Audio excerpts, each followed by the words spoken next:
Don't just tap out. Listen to Truth on Tap. DJ Bad Guy says so. To Truth on Tap with hosts Kevin.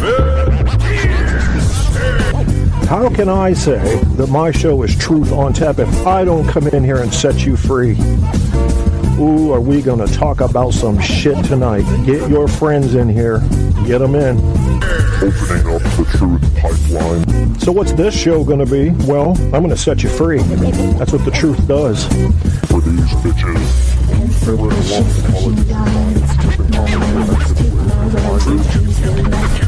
Truth on Tap.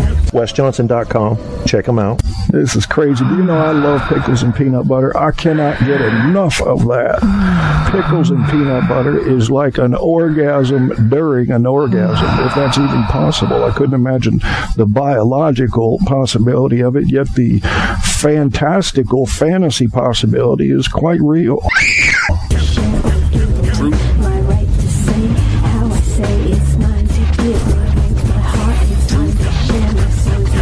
On Tap. I am going to uncover the deepest, darkest parts of the human psyche right in front of you.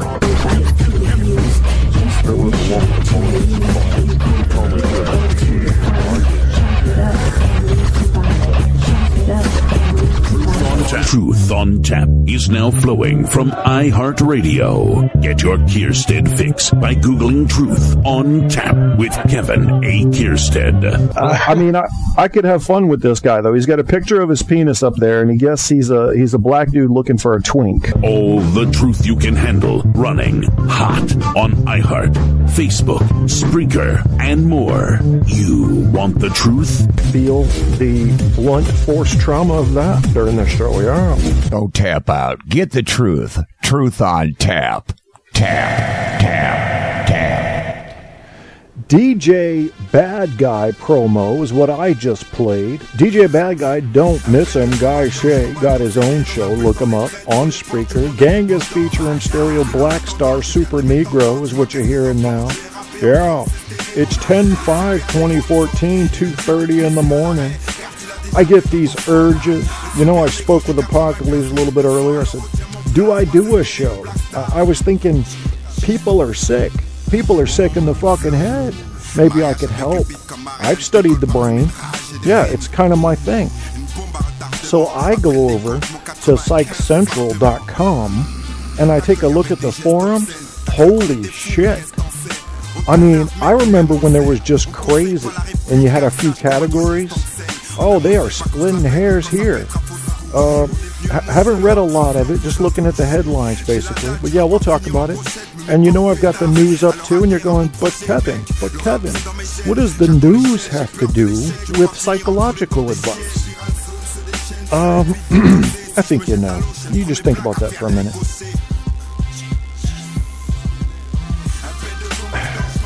Yeah, that's exactly right. Your thought was correct. That voice in the back of your head that started speaking to you, that's the one. That's the one. It's a little bit smarter than you. That one that gives you the vibe, that one that gives you the sixth sense, the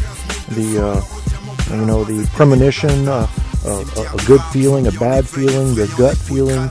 That thing's smarter than you. It is.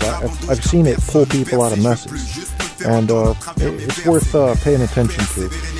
However, what yours should have just said to you was that people in the news are pretty fucked up too.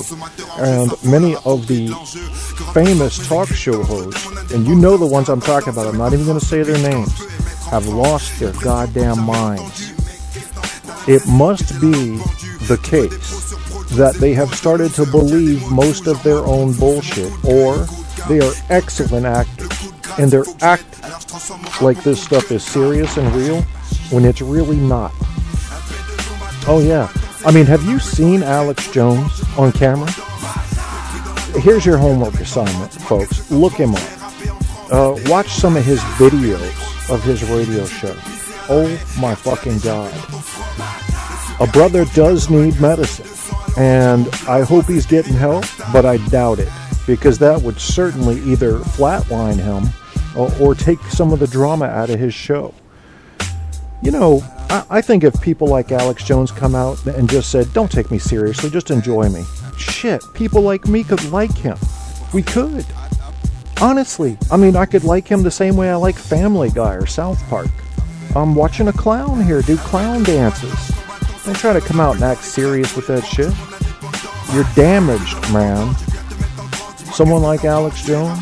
Yeah, you know. He was dropped on his head at least several times as an infant. And we'll be back after this quick break. Truth on Tap is now flowing from iHeartRadio. Get your Kierstead fix by Googling Truth on Tap with Kevin A. Kierstead. All the truth you can handle running hot on iHeart, Facebook, Spreaker, and more. You want the truth? You can't handle the truth on Tap. That was Wes Johnson. WesJohnson.com is his address. You can handle the truth. I think you can handle the truth.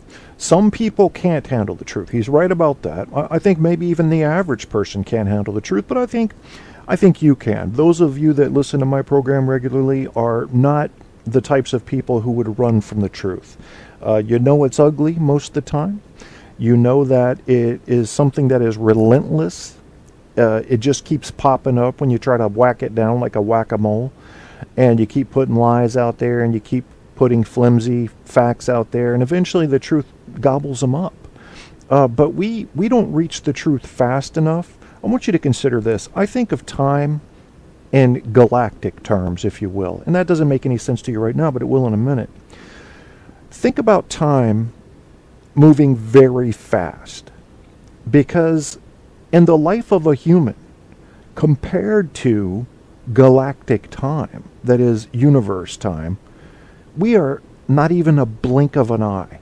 Okay, if you were to fast forward it to where it looked like normal time passing in the universe, humans would rise and fall before you could even see their blip. You know, all the great ones, all the sorry ass ones, all the ones in the middle. So, if your life is that short, and it is, I mean, it all depends on your frame of reference. I mean, Einstein proved that, but I'm talking about a psychological frame of reference here for time passing. It all depends on that, yes. But can't you see that it moves fast? And do you know why people that are 40, 50, 60-year-old will say, I don't know where it went. I don't know where the time went. I can explain that to you. I've done my research there. The reason the time goes so fast, according to them looking back, is that most of their time was spent either sleeping and doing mundane tasks. Seriously, how much of your day is spent doing something new, unique, or big, as in something you would remember over a long period of time? Not much, is it? Some days you don't do anything unusual, just the routine. You don't remember those days, folks. They disappear from your memory. You don't commit them to short-term or long-term. They're gone. So when you look back, you're seeing like 10 fucking days that you can really remember. Sure, you can dig a little. You may even be able to get into hypnosis and recall more, but overall, that's where your fast forward's coming from. You've got a bunch of empty slots there, and all of your moments get compressed, and it looks like your life has passed by in 2 weeks. So, if that's going to be the case, you've got two choices, the way I see it.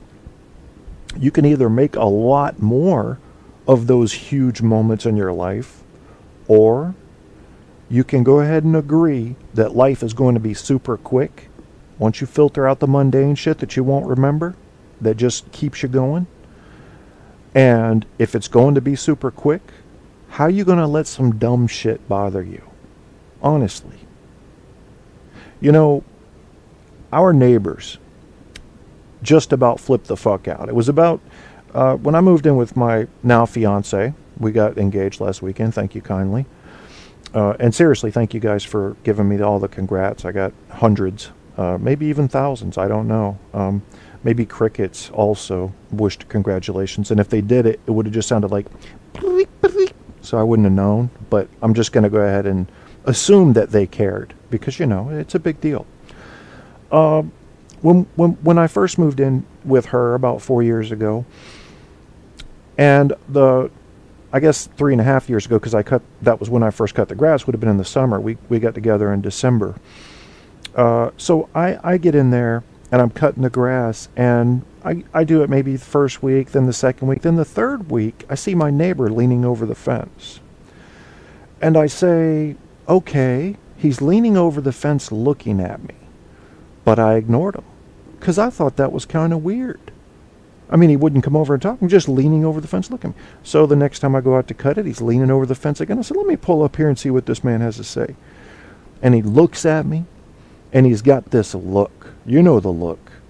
You ever had somebody look at you like you were a piece of garbage that just rolled up on their lawn? Hi, Andrew. Welcome to the chat. You get gold. Andrew, my friend from Australia, my friend who cannot be a racist, which makes me just love him to death. I know he can't be. I just know it. You can't be white in Australia and marry a black lady and be racist. It's impossible. Hey, was she Aboriginal by any chance, Andrew, or was she more of your classic contemporary black, if you will? And was that a racist statement that I just made? I don't think it was. I don't have an ounce of racism in my blood. And while he's typing that up, we're going to get back into this neighbor. Now, the neighbor said, he looks at me, gives me this look like I was a piece of garbage. And I'm thinking, who the fuck does this guy think he is? Before he said anything, he goes, I'd appreciate it if you could blow your grass that way. You see how I blow mine this way? I said, sure. Yeah, that's no problem at all. I've always been taught to blow your grass outward, so that your lawnmower doesn't run over the same grass again. Hey, Apocalypse, welcome to the chat, bro. You're second. You get the silver tonight. So that's what I did. I've always been taught that. In a big square, you go around and you blow it outward. And he didn't like that. So I started doing 6 rows on the lawnmower, which is like a 34-inch deck or something, 38-inch deck, something like that. Blowing 6 rows of it inward. And then on the 7th one, I would start blowing it outward. And of course, that's putting a lot more strain on your mower and your blades and everything. And still, he would come over. Well, there was some grass. And I'd hear the neighbors outside. I'd hear her, his wife. Oh, my God. I'm not even going to say the names. He went out there and cut that grass again and done blowing it. And that's what it starts sounding like, doesn't it? Now, once she called my fiancé at work and complained, I had to do something. There's a breaking point in any man's life. How did I meet her? Well, I met her in high school. Actually, kissed her one time at a party. And I realized then, even though I had had some to drink, that I was a senior and she was in 9th grade, so that probably wasn't going to work. And I just kind of vacated the pursuit there. And, we come back, get back together, and it's a beautiful thing. You know, we've got 20-odd years of experience behind us, a failed marriage, and we know what we're looking for and what we don't want. Tell me about the long-distance relationship. I'm curious about that. How's it going to work? How's it going to work? Black American, says Andrew, who's married to a black American, and he's a white Australian. Go figure that shit out. What did you guys eat for dinner? Holy shit. I mean, it's like barbecue sauce on the shrimp on the Barbie. Is that how that went? I'm just curious. I'm just poking around, prodding here, trying to learn what a Australian white male and an American black female as a couple. And I'd also like to know, if you don't mind, Andrew, did race at all have anything to do with your separation?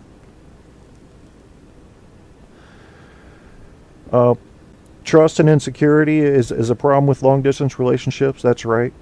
There was one time when I cheated on a girlfriend. One time. And only one time. And it was because I was 19, number one. Number two, we were 1,734 miles apart. Yeah, I had it mapped out. She was in Colorado. I was in Virginia, stationed at Langley Air Force Base. And I couldn't quiet my hormones. I just couldn't. Not all the love in the world would allow my machine to shut up. And I cheated. And I feel bad because